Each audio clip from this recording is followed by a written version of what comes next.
പ്രത്യേകത, ഭൂമിയിൽ ദൈവത്തിന്റെ അറിവ് ഉണ്ട്. ദൈവത്തിന്റെ ചൈതന്യം ഭൂമി മുഴുവൻ വ്യാപിച്ചു നിൽക്കുന്നു.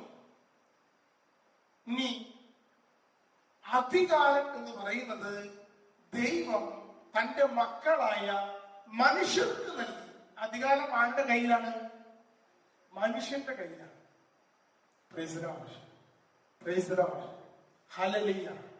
ഇനി സാന്നിധ്യം ദൈവത്തിന്റെ ഉണ്ട്. അത് എപ്പോഴും ഉണ്ടാവുകയില്ല.